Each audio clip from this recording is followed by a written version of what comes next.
I really like talking about Sonic the Hedgehog. I've talked about this series a lot on this channel, but there's one game in particular I haven't really talked about a whole lot. And if you've seen the title of this video, obviously, it's Sonic 2006. I've kind of been avoiding talking about this game mostly because of the fact that it's just been done so much by so many other people. Like, I think everyone who's a fan of Sonic, or even remotely familiar with the series, is aware of how much of a buggy mess it is. So the point of this video isn't just to point out its flaws and be like, oh, look how bad of a game this is. That would be like the least original thing I could do. But no, this video is more to go over the actual impact that Sonic 2006 had, as well as giving my own personal history with it. So I'll get this out of the way and say that I do not like Sonic 2006 much at all. I was really looking forward to it and really excited for it, and for obvious reasons it did not live up to my expectations. But having said that, as far as Sonic fans go, I'm definitely on the older side. I'm a millennial who was already around 20 years old or so when Sonic 2006 came out. Yeah, I'm getting old. And Sonic 2006 is already around 18 years old at this point, which is crazy to think about. Like, damn, time flies. So, as I've said before, I'm pretty active on social media. And one trend that I've noticed lately is a huge shift in perception, where suddenly a lot of people are defending Sonic 2006. And a lot of these people mention how they played it as kids and grew up with it, and all of the bugs and glitches and huge design flaws didn't really stand out to them as much. So they've taken it upon themselves to say on Twitter or wherever that they grew up with it and they love it and it's not that bad. And if you're one of these people, then you know what? More power to you. I am not here to gatekeep anyone's fun or tell anyone what they should or should not like. You keep loving and defending what you love, just like I'll keep defending Sonic Heroes. But for that younger generation, I feel like there's context missing about how much of an impact this game truly had on the Sonic series. Kind of a you had to be there kind of thing. So, as an old millennial dude, who for whatever reason is still really into this series about a cartoon blue hedgehog, I want to help give that context about this game's true impact, and again, give my own personal history with it. But before I talk about Sonic 2006 directly, let's go back a bit. So I probably don't need to go into too much detail about how popular Sonic was in the early 90s because holy crap, Sonic the Hedgehog was a worldwide phenomenon. The original Genesis games were extremely popular, and beyond that there were multiple cartoon series running concurrently, and Sonic was just all over the place. As a kid who grew up in the 90s, I got to experience the Sonic Mania and it was quite something. Man, you just really had to be there at the time. But every time I think about Sonic's biggest glory days, I kind of remember it as lasting longer than it actually did. Between 1991 and 1994, Sonic was on top of the world. But not long after the release of Sonic & Knuckles, Sonic's popularity started to slip. And by 1996, Sonic was already kind of considered irrelevant in the gaming world, because everything was moving on into 3D and Sonic wasn't there yet. I could get into the whole Sonic Extreme thing, but that's a different topic that I don't want to touch right now. So yeah, Sonic was kind of already old news by the late 90s, which is really sad to think about, but I mean, I had other stuff to keep me busy during that time. It wouldn't be too long before that all changed, though.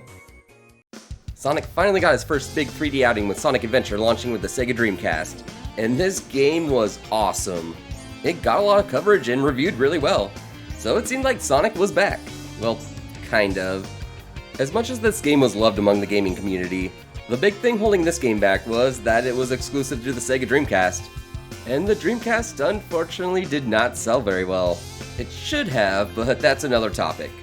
So it wasn't until a bit later when Sonic was really back, and that came with the releases of Sonic Adventure 2 Battle for the Nintendo GameCube and Sonic Advance for the Game Boy Advance.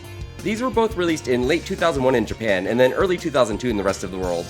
And yeah, this is another thing that's been said a million times, so I won't go too much into it, but Sonic on a Nintendo console was a big deal at the time.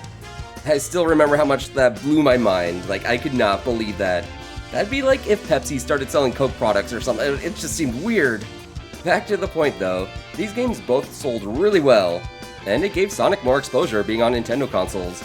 Now he wasn't stuck to the Sega consoles, which weren't necessarily selling as well, and plus all those Nintendo kids who grew up with Nintendo consoles and didn't really get to own Sonic games, because they didn't have Genesis or Saturn or whatever, could now play Sonic on their Nintendo systems. So yeah, the early 2000s is what I kind of consider a renaissance for the Sonic series. Sonic was now officially back. Soon after that came the release of Sonic Heroes on GameCube, PlayStation 2, and Xbox, all three of the current systems. And while this game definitely got some criticism, it was a huge commercial success and sold insanely well. I still love Sonic Heroes, so I will continue to defend it till the day I die. After that was Shadow the Hedgehog, the game. And this one was not very well liked. I still hate this game, I'm sorry. But you know, this game could be written off as just a lame spin-off because you didn't even play as Sonic in it, so So that kind of covers the basic recap leading up to Sonic 2006. So then, when the very first teaser for Sonic 2006 was shown, back when I think it was known as Sonic Next Gen, oh man, the hype for that. Holy crap. It looked so cool. I remember this making waves on the internet because it looked really cool, so it got a lot of attention. Oh man, I watched this so many times just imagining what the game will be like. I'll get into that, but yeah, very strong first impression. And remember, Sonic was considered pretty huge again at this point, so this game was being covered all over in magazines and stuff, and it was awesome to see. And then came the actual release of the game. Okay, now before I get into the general perception and critical reviews of this game, I want to give my own personal history first. So yeah, if it wasn't clear already, I wanted to love this game. I really wanted to love this game so much. I was so excited. I was a college student at that time, and on the release day, I skipped whatever classes I had that day to go get this game, because holy crap, I needed it. So I got up in the morning and took the bus to the mall and waited outside of GameStop for them to open so I could get the game first thing and get that little Sonic 15th anniversary figure that came with it. So I got the game for my Xbox 360, brought it home, and started playing it immediately. And it was kind of a slow burn, to be honest. I was kind of pretending to enjoy it more than I actually was.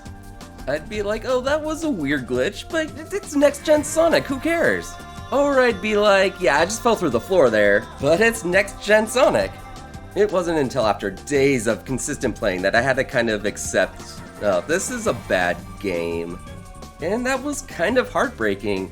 I didn't want to not like this game, but I was just not enjoying it. So that's my history with Sonic 2006, and I'm sure you know what I'm going to talk about next. Sonic 2006 was not received well. It scored very poorly among gaming critics. Even worse than that though was the fact that YouTube was starting to become popular around this time, and people were quick to upload videos showing off the numerous glitches this game had. And this game quickly became a joke online. Also, the terrible story and dialogue did not help things. And yeah, this was kind of all on Sega. They released this game in the state it was, and I think it completely deserved all the ridicule it got. What really sucks though, is the lasting effect that this game had on the Sonic series. Although Sonic was still considered a gaming icon because of his history, this game kinda took away his status as being one of the, quote, big game series. When the next mainline Sonic game, Sonic Unleashed, was coming out, it got far less coverage than Sonic 2006 did, and it was really only us hardcore Sonic fans who were really feeling any sort of excitement for it. And as flawed of a game as I find Sonic Unleashed to be, it was still pretty good, and it was a huge step above Sonic 2006 in quality. Like, holy crap, it's not even close. But people kind of didn't care anymore, which is really sad. I still remember people saying Sonic was dead, like all over online at this time.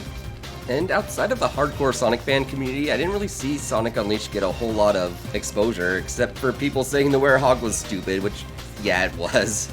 And this kind of continued with Sonic Colors and Sonic Generations, even though those were both considered pretty good games. And from what I can find, they sold decently. Their releases just didn't get much fanfare among the gaming community.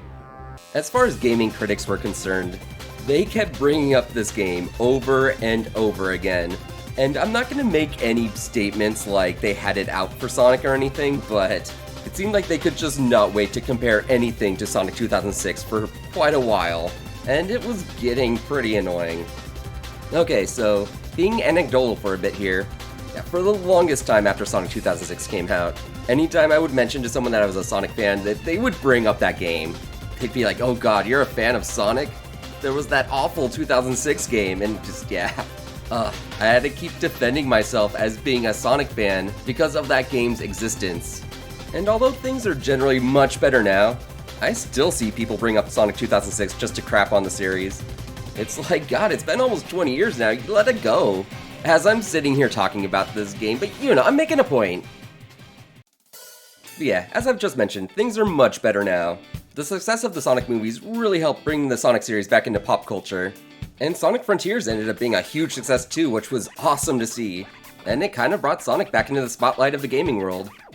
I think if I'm being honest, I'm always going to hold a little bit of a grudge towards Sonic 2006, just for that long-lasting effect that it had on the series, and how much it kind of made it suck to be a fan for a bit there.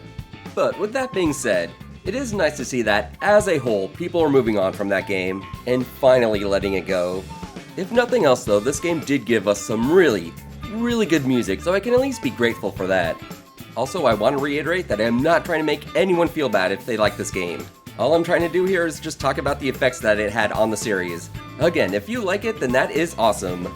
So yeah, hope you found this entertaining, whether you're someone who grew up with the game but weren't really around in the gaming culture when this was released. Or, like me, you were around to see this game's crash and burn upon release. Let me know what your history is with Sonic 2006 in the comments. Or feel free to leave general feedback on this video as well. I like feedback. Thank you for watching, and I hope you all have a hat-stacking good day.